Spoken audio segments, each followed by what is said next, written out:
Released in 2018 alongside the Mate 20 and Mate 20 Pro, the Mate 20X is more than 5 years old.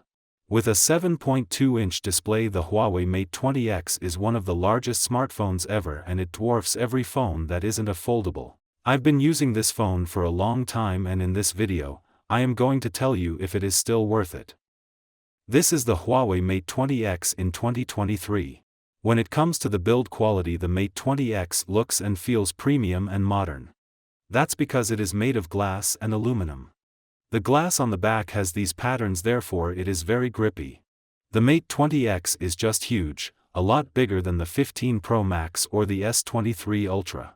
So, if you have small hands, you definitely can't use this device. Since I have been using this phone for a long time, it has a lot of scratches. I did also drop it many times, and luckily it didn't break. The Mate 20X is only IP53 splash resistant, so you shouldn't take it swimming. Like I said earlier, the Mate 20X has a 7.2-inch OLED display. It is only a 60Hz 1080p device, and with this giant screen size, most of the times I find the need for more pixels or for a higher refresh rate. That aside, the quality of the display is still good.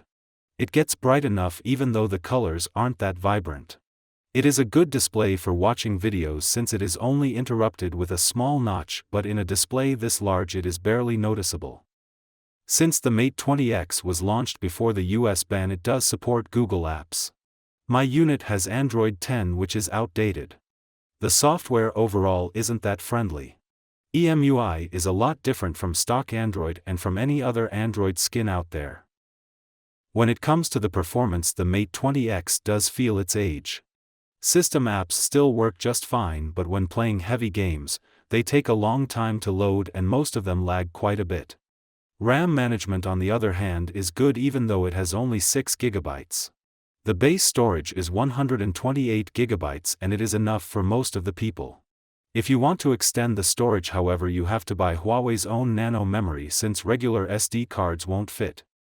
Since the Mate 20X was released more as a gaming device, you might think that the cameras aren't good. In contrast, the cameras on this phone are still good and reliable.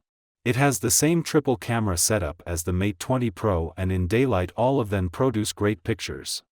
The main camera especially is still comparable with later flagships. All of its cameras support night mode, but sadly only the main camera produces great pictures. The ultra-wide camera falls behind in low light, and the telephoto camera won't be activated every time you need it. The selfie camera, on the other hand, isn't that good. Since it has a fixed focus, it is hard to take decent pictures. On low light, the front camera is almost unusable since it doesn't support night mode. Video quality does also lag behind a lot. Videos lack stabilization and the colors aren't that accurate. But since this phone is more targeted for gamers, would say that the cameras are still more than enough. The Mate 20X comes with stereo speakers. The speakers of this device are very loud since it has dedicated grills in both sides, so it doesn't use the earpiece. On its loudest volume, however, sound quality isn't that clear. When it comes to the battery life in 2023, the Mate 20X isn't as good. With its 5000 mAh battery capacity at launch, this phone was a 2-day device. Now, however, the battery has degraded and the battery doesn't even last me a full day with a single charge. Since many phones nowadays have a 5000 mAh battery, this device isn't as unique as before, where other phones had batteries under 4000 mAh. Charging isn't as fast since it only supports 22 watts. It doesn't support wireless charging, but I never found a need to charge it wirelessly. The Mate 20X has a fingerprint scanner on the back. This fingerprint scanner is very fast and very reliable. Every time I unlock this phone using the fingerprint scanner, I am always reminded how much faster physical scanners were compared to in-display ones. It does also support face unlock, which is extremely fast too. So, is the Mate 20X still worth it in 2023? If you are a gamer and you have a tight budget, I would say yes, but for anyone else, no. This is a phone with a great build quality, reliable cameras, acceptable display, and great battery life. If you want a gaming phone and you have a high budget, I would say look for other phones that are released later.